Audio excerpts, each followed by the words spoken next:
Welcome into the latest edition of Extra Time. We have Craig, Robbo and Kasey here in the studio. Nice to be back, Robbo. Absolutely. Yeah, here for a little while now. Yeah, 10 days apparently. 10 days. A little time in New York as well. A little time in New York. I think, are you travelling there? Yeah, one day, but I don't think we're there on the same day. Good job. You came in on tactical retreat day? Yes. Yeah.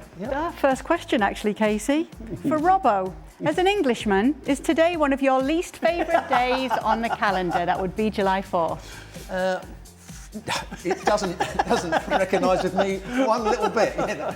I know the history and the Boston Tea Party and all that sort of stuff, but when the UK ruled the world and all that sort of stuff, long time ago. So it doesn't matter to me one little bit. The only people I like to rule is the Scots. They can't even rule themselves over there. not the Scots.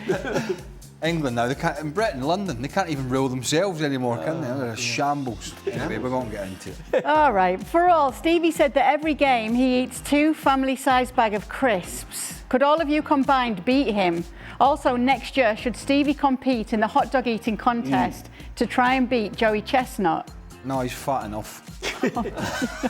I mean, can you believe what Chestnut does? How are you going to compete with that? I was surprised. You know, I came in last night, late last night, and I turned the television on. I thought I'll have a look at some sports channels. On the sports channel was that bloke eating whatever hot dogs at a rate of about 2 per minute. 40 something, 50 something. What the hell? You're a genuine American, is this I am. a sport? Well, I've got my Kasey? red, white, and blue tie Yep. on for 4th of July. No, that's not a sport. It's fun spectacle, and obviously somebody has a talent that I don't know how you find that talent that you can just be a competitive eater, but I'm impressed. Stevie's tried, hasn't he, over the years? Yeah, it can't be good for you, that. It can't be good for you. 2 family-sized bags of crisps. He said, well, yeah, 1.5. Yeah, 1 per half. I'm sure between 4 of us we could do it. Oh, that we could do, Easy. But Stevie can do it. You'd be more with controlled. one. You could do it, but you'd be more controlled. Yes. How many hot dogs does that chap eat? What is it, like 50, 60? Got to make 70? Yeah, something like It that. has to make you ill, isn't it, surely? Well, I can't imagine what it must be like later trying to lay down in bed and you've just... But we all thought it, because we're also wondering what that would we be know like that too. as well. Can't even finish your pizza. Kasey, do you ever wish you played longer in Spain? Or were you ready for a new challenge when you left? No, it was a tricky situation for me in Spain. When I left England to go to Spain, I had my permanent residency. I didn't have a European passport. And in the 2 years that I played in Spain, the first year you were allowed 5 foreign players. The next year you were allowed 4 foreign players. And the year after that, 3. And So you're telling me you weren't in the top 3? as a goalkeeper, as a foreign goalkeeper. And the other problem was, if you're South American and you play in Spain, after 2 years, you get a Spanish passport. So they want to use their foreign players for South American players because then in 2 years, they're a non-foreigner and they either count as a non-foreigner or as you sell them as a non-foreigner. So my mistake is I could have gotten a British passport before I left England. And if I had done that, then I probably would have played a lot longer in Spain. Who took your place? Lopetegui? No, Lopetegui pretty much went in and almost became the manager after I left. Did he? Yeah. So You got on very well with him, didn't you? we had moments that were good and moments honest. that weren't. Yes. So you were a permanent resident in the UK? Correct. And so because I was gone for 2 years, you can leave for 2 years suspended, and then I could go back, and I went back to Tottenham, and I still held my permanent residency. So it was a little, I mean, some of those issues when you're a foreign player, you don't exactly get to just say, hey, I want to play here. It doesn't work that way. What could have been, hey, Kasey? It was fun. I really thoroughly enjoyed my time in Madrid, no question. Robbo, if Amorim had to keep one of these Manchester United players on his squad next season, who do you think should stay among Rashford, Antony, Garnacho or Sancho? Well, there's only one that's actually performed on a regular basis. That's Garnacho. I mean, I know he's got problems. I'm not sure he's the most consistent of characters. I'm not sure he's a consistent footballer, but he's the one that has changed games on a couple of occasions when he's come on. The other players, Sancho's can never go back to Manchester United, I don't think, and be a player. Antony hasn't been good enough there. I don't think it'd be impossible for him to resurrect his career there. And of course, Rashford, I mean, over the last 2 years, he's been, and I like to use this word, he's been a disgrace at times, his attitude. No, they're all going back. They're all going Well, back. because, I mean, obviously, Antony had a great spell when he got to Betis, but Betis is not going to spend the money that it would take to get him on a permanent basis. So, And first of all, if Amorim sticks to his guns and says, this is the system I want to play, there is no place for Antony. They don't play with Michael. I'm presuming Betis were only paying a very small fraction I'm sure they took yeah. Antony's salary. Yeah. And then you got to put a transfer fee along with that. Not happening. How long does Amorim last, though? That's the question. Well, Those players might come to the fore again. well, the interesting thing is if he's just going to continue with this, this is the way I play, 3 at the back, 4, 2, 1, whatever it is, wasn't very flexible at all. It'd be interesting to see if he just continues that. I mean, I don't see any reason why he wouldn't, because he's been so steadfast. But certainly we can't say, well, it wasn't successful. It was pretty much a disaster. And he's talked about, when I get my players, but how do you get those players to play when we've just mentioned 4, and there are many others, who they're going to struggle to get out? Well, yeah, that's the problem. I think when you're at a club like Man U and you pay the way you have, either you're paying major pieces of their salaries and super reduced transfers just to get rid of players, and that player's thinking, well, wait a minute, why am I leaving? So, yeah, I think he's got a lot of work to do, and maybe...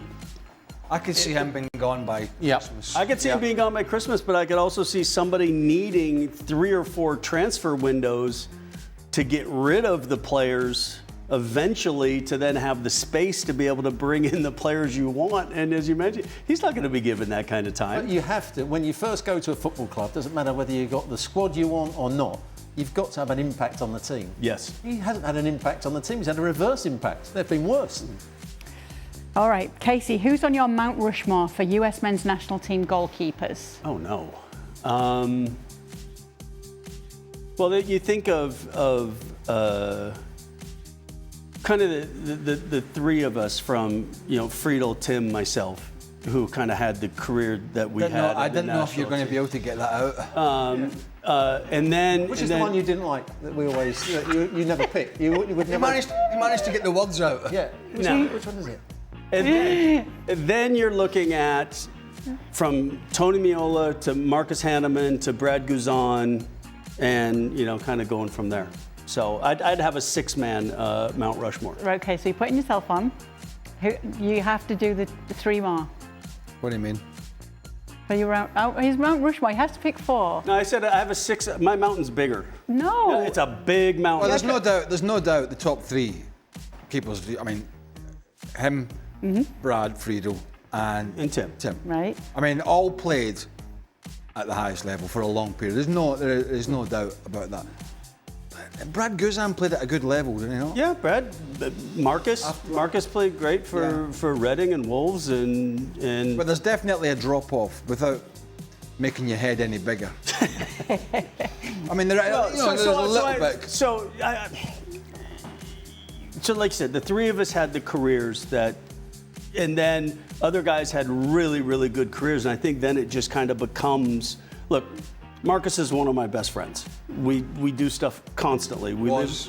What? Who was? Now you've dropped him. No, I'm putting Marcus on the Mount because he is one of my best friends. Oh, like 3 big heads and then There like you go. little ones underneath. So I'll ask you the Not question. big ones. Who was the best of all the goalkeepers that played for the US? It's up to opinion. No, I'm asking you. Look at the little smile in the eyes. We all had a good run. If you were the best, you think you were the best. Not that this is any way to gauge who's the best.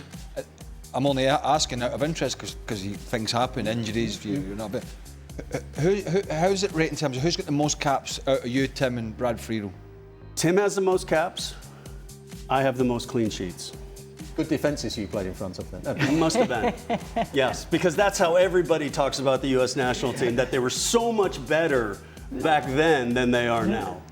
Okay, Robbo, Craig and Kay. Which do you prefer for a July 4th barbecue? Hot dogs or hamburgers and ketchup or brown sauce? Hamburgers, brown sauce. I wouldn't eat hamburgers and I wouldn't eat sausages. I'd have a chicken drumstick probably and brown sauce. Brown sauce all the time.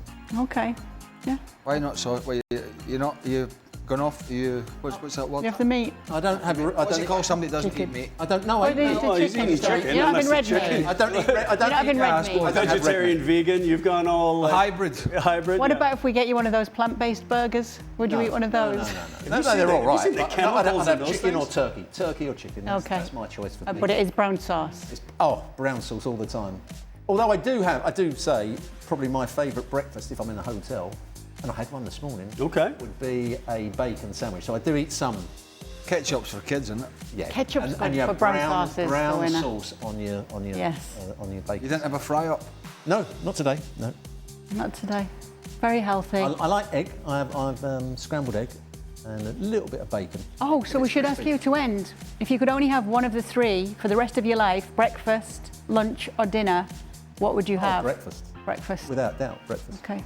Stevie said breakfast as well. Apparently Stevie's very, he really loves an Eggs Benedict in the morning. I like an Eggs Benedict. Huh? I like an Eggs I Benedict. don't. What's the sauce they put on it? Hollandaise. Oh, You got to go light on the Hollandaise. gotta- No, but, he- yeah. he- No, I doesn't. was Yes. tongue in cheek there. Oh, were you? Because when Eggs Benedict was mentioned, Oh, he went, It's a little too Oh, cultured. what does he eat? Little Like too 3 cultured for things Stevie. anyway, like across the board. Yeah. So Yeah. his scale of his That's it. culinary experiences are extremely limited. Anyway, that will do it for the latest edition of Extra Time. Happy 4th, everybody. Thanks for sending in your questions.